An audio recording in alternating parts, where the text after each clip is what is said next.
এই 23 তারিখে একটা মামলা করছেন হুজুরের নামে। মামলাটায় যদি সে দোষী সাব্যস্ত যদি তারা করতে পারে কোনোভাবে, তাইলে দেখা গেছে তার চাকরি হয়তো থাকবে না।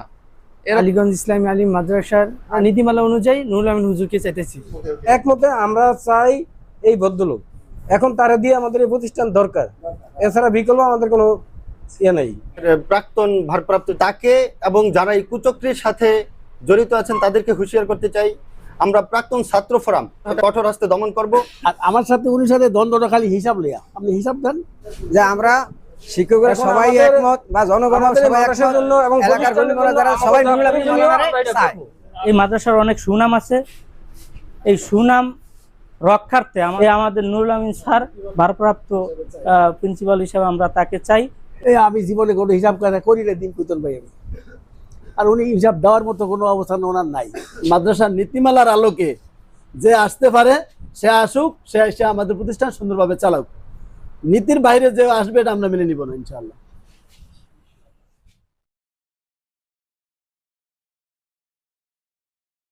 রুহুল আমিনের প্রত্যেকটা সেক্টরে উনি এমন প্যাচ লাগাইতেন যিনি এটাকে নিজস্ব ব্যক্তিগত সম্পত্তি মনে করতেন। সমস্যাটা যেখান থেকে আমাদের, সেই সমস্যাটা হচ্ছে যে দীর্ঘদিন তিনি প্রতিষ্ঠান পরিচালনা করেছেন, কিন্তু এখানে হিসাব কিতাবের অনেক গরমিল আছে এবং যা ইচ্ছা তাই করতেন। সবশেষ উনি যে সব কাগজপত্র দিয়ে যাইতে পারবেন না, স্যারে বলছেন যে এইটা উনি 100-100 নিশ্চিত, কিন্তু এই জন্য চাচ্ছেন যে উনি এমন একটা মুহূর্তে দিয়ে যাইবেন যে সময় কাগজপত্রগুলোর আবেদন আমরা করতে পারবো না এবং আমরা না পাই। এবং কাকে দিয়ে যাইবেন?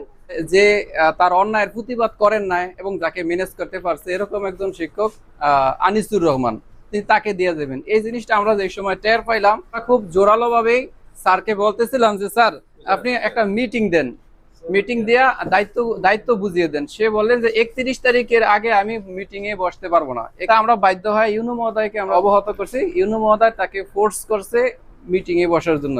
তাই যেই দিন মিটিং এর কথা 23 তারিখ, সেই 23 তারিখে একটা মামলা করছেন হুজুরের নামে। এরকম একজন মানুষকে তিনি এমন একটা মামলা দিছে যে মামলাটায় যদি সে দোষী সাব্যস্ত যদি তারা করতে পারে কোনোভাবে, তাইলে দেখা গেছে তার চাকরি হয়তো থাকবে না। এরকম একটা বিষয় এসে এখানে দাঁড়াইছে। অথচ এই কাগজগুলা ছিল না, কোনো সময় আমাদের এখানে ছিল না, তার সময় হিসাবের খাতা ছিল না। তিনি হিসাব যা করতেন তার ডায়েরিতে রাখতেন, বাড়িতে রাখতেন, বলতেন যে আমি একটা যুদ্ধ মুহূর্তে আছি, যুদ্ধ মুহূর্তে কোনো হিসাব দেওয়া যাইবে না। আমাদের কাছ থেকে 5 বছর পর্যন্ত সে বেতনের 10% নিচে রিটার্ন দেবে বলিয়ে নিছে। রিটার্ন না দেন, অন্তত টাকাটার হিসাবটা এখানে রাইখা যান, ঠিক আছে? পরবর্তী প্রজন্ম জানবে যে এই সকল শিক্ষকরা বেতনের এত % দিয়ে প্রতিষ্ঠানটারে চালাইয়া রাখছে, সেই হিসাবটাও রাখবে না। এরপরে হচ্ছে মুভমেন্ট খাতা তো কোনো সময় ছিলই না এই মাদ্রাসাতে। তো যেই জিনিসগুলা নাই, যেই জিনিসগুলা করে নাই, সেই দায়ভার চাপাইছে মামলা দিয়া। কিভাবে চাপাইছে? যে সিনিয়র সে এগুলা চুরি করিয়া নিয়ে গেছে। দুইটা লাভ করছে সে। এক হইছে তারে দায়িত্ব দেওয়া লাগবে না, তার অনুগত কাউকে দায়িত্ব দিলে সেখান থেকে ক্লিয়ারেন্সটা পাইবে, সঠিকভাবে সে চলিয়া যাইতে পারবে, তার 80-90 লাখ টাকা যা আছে সেটা নিয়ে। এই আর হইছে তার কোনো কাগজপত্র হিসাব কিতাব দেওয়া লাগলো না, আমার সব আছিল, হিসাব দিলাম না। এখন রুহুল আমিন কামালকে এই যে অন্যায় করিয়া পার পাইয়া যাওয়ার যে একটা ষড়যন্ত্র পাচ্ছে, এটা রোধ করার জন্য আমরাও তার বিরুদ্ধে একটা মামলা দিছি। এখন উভয় পক্ষে মামলা থাকার কারণে ইউনু মহোদয় আমাদের যে ন্যায় পক্ষে যারা আমরা আছি এদের পক্ষে সিগনেচারটা মূলত করেন না। তা আমরাও বোর্ডে গেছি, বোর্ডে যাওয়ার পরে আনিসকে ফোন করছে উপপরিদর্শক শামসুল আলম, বলে যে আপনি কি আনিসুর রহমান, আলীগঞ্জ মাদ্রাসার অধ্যক্ষ ভারপ্রাপ্ত? বলে জি জি। আপনার সিনিয়র আছে নুরুল আমিন, ওনাকে বাদ দিয়ে আপনি কিভাবে প্রিন্সিপাল হইতে পারেন? সে বলল যে আমাকে কর্তৃপক্ষ দিছে, এখানের এলাকাবাসী চায়, সব শিক্ষকরা আমাকে চায়, আমি তো নিতে চাই না, আমি এখন কি করবো স্যার, আমার করণীয় কি? শামসুল আলম উপপরিদর্শক ওনারা বলছেন যদি সবাইও চায়, যদি একা যদি অভিযোগ করে যিনি সিনিয়র যে আমার দায়িত্ব আমি পালন করবো, তাইলে আপনি নিতে পারবেন না। তার দাবি করাটা যে ভুল, এটা প্রমাণ করার জন্য বলছে যে আপনি কি অধ্যক্ষ?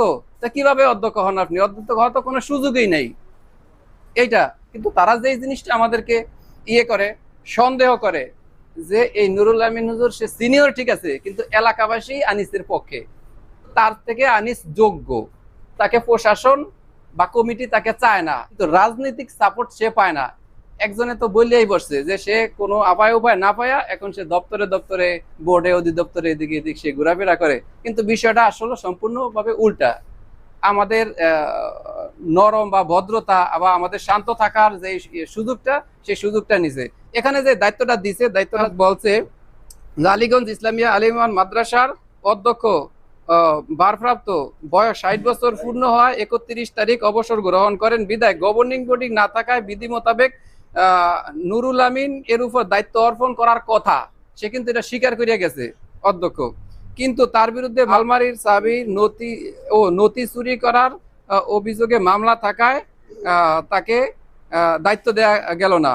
পরবর্তী সিনিয়র আনিসুর রহমানকে দায়িত্ব অর্পণ করেন। কিন্তু এখানে নিয়ম হয়েছে কে অর্পণ করছে, কর্তৃপক্ষ এবং কর্তৃপক্ষের যে রেজুলেশন নাম্বার, এটা কিন্তু এখানে বাধ্যতামূলক ছিল যে এটা সে উল্লেখ করতো, কিন্তু সেটা না, সে অবসরে গেছে আর এখান দিয়ে সে দায়িত্ব দিছে, কে দিছে সেই জিনিসটা উল্লেখ নেই।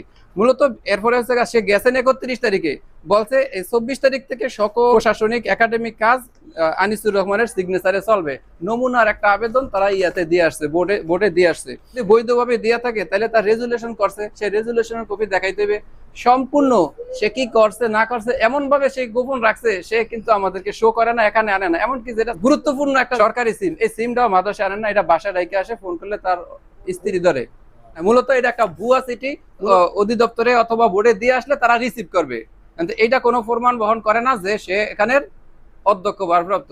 মূলত আমি যেটা বুঝাইতে চাইতেছি যে এখন পর্যন্ত এই পদটা শূন্য, এখানে কাউকে দেওয়া হয় নাই। মানে আমরা তো দেখি সব শিক্ষকই তার পক্ষে, আপনারা দেখছেন এবং এখনো তো দেখতেছেন সব শিক্ষকরা তার পক্ষে, 2-3 শিক্ষক ছাড়া। অথচ তারা বলতেছে যে সে অযোগ্য হইলে এই যে 4-5 বছর পর্যন্ত সে এই প্রতিষ্ঠানটা চালায় কিভাবে? এই রুহুল আমিন কামাল তো সপ্তাহে বা মাসে 1-2 বার এখানে আসতেন। স্যারকে বলেছি, স্যার আপনি তো বিদায় হয়ে চলে যাবেন, আমাদের নীতিমালা অনুযায়ী যে দায়িত্ব পাবে তাকে দায়িত্বটা বুঝিয়ে দেন। আমাদের সকল কাগজপত্র আপনি বাসায় রাখেন, এগুলো বাসায় রাখেন না মাদ্রাসায় আনেন, আমাদেরকে বুঝিয়ে দেন। যাওয়ার শেষ মুহূর্তে মাদ্রাসা বন্ধ হয়ে যাবে পবিত্র ঈদুল আজহার এবং গ্রীষ্মের। আমরা বলি স্যার আপনি যাওয়ার আগে আপনি তো বন্ধে বিদায় আপনি আমাদেরকে দিয়ে যান, তিনি বললো বন্ধের ভিতরে আমি কাজ করব। পরে আমরা ইউনো অফিসে গেলাম, ইউনো স্যার তাকে ডাইকা নিয়ে আমাদের সহ বুঝিয়ে বলল যে আপনি 2-1 দিনের ভিতরে দায়িত্ব হস্তান্তর করেন।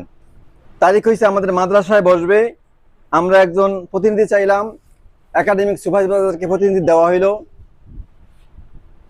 22 তারিখে তিনি ফোন দিয়ে বলল মাদ্রাসা আসতে পারবেন না, বসতে হবে মাধ্যমিক শিক্ষা অফিসে। বাধ্য হয়ে আমরা সেখানে গেলাম।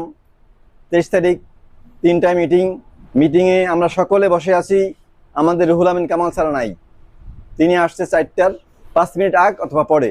আমার নামে একটা মিথ্যা মামলা দায়ের করে আসছে, আমি নাকি মাদ্রাসার আলমারি থেকে নথিপত্র, ক্যাশ বই এবং বিভিন্ন যেগুলো নাম জীবনে শুনি নাই এই খাতাগুলো আমি নিয়ে গেছি, এজন্য আমাকে দায়িত্ব দেবে না, দায়িত্ব দেবে পরবর্তী আনিসুর রহমানকে। তখন শিক্ষকরা আর কেউ মানে নাই, না মানার পরে আমরা ইউনো অফিসে গেলাম। ইউনো স্যার রাগ করে বলল যে আপনারাও মামলা দেন। পর্যায়ক্রমে 1 জুন আমরা গেছি আবার ইউনো অফিসে, গিয়ে দেখি তারা উপস্থিত আনিসুর রহমান এবং রুহুল আমিন। স্যারকে বললাম স্যার এই ঘটনা, স্যারে বললো কি অবস্থা, কেন দিবে না, আপনি সিনিয়র। ইউনো মহোদয় মিটিং করে বলে দিল ঝামেলা করবেন না, আপনি নীতিমালা অনুযায়ী নুরুল আমিন দায়িত্ব পাবে, তাকে দায়িত্ব অবশ্যই বুঝিয়ে দিবেন। মাধ্যমিক স্যার বললো এখনই গিয়ে মাদ্রাসায় গিয়ে যা আছে বুঝিয়ে দিবেন, আপনি যা আছে নিয়ে দিবেন, কোনো ঝামেলা করবেন না। কিন্তু সে তা না করে পরের দিন আমি ফোন দিলাম, বলল আমি দায়িত্ব আনিসুর রহমানকে দিছি, কিন্তু আসলে সে দেয় না, এটা মিথ্যা কথা বলেছে। এভাবে চলতে থাকলে ভবিষ্যৎ অন্ধকার।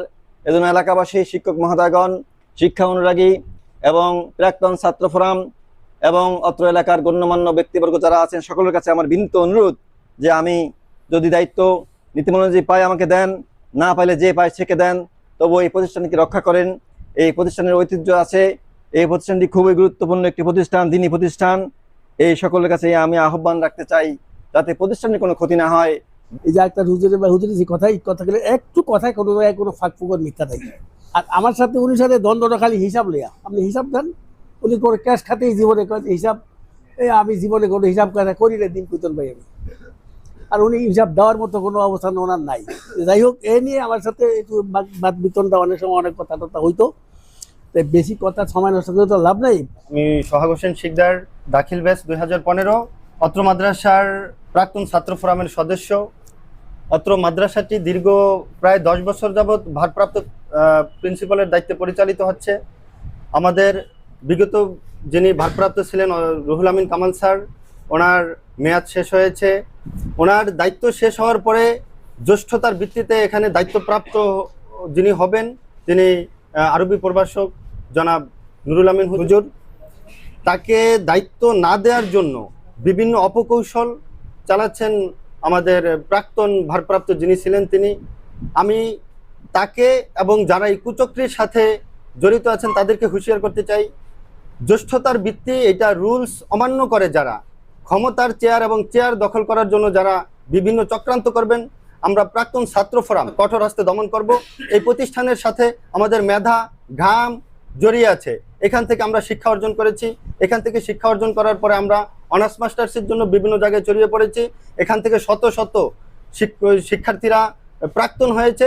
এই শত শত শিক্ষার্থীদেরকে নিয়ে কুচক্রী মহলদেরকে আমরা প্রতিহত করবো ইনশাআল্লাহ।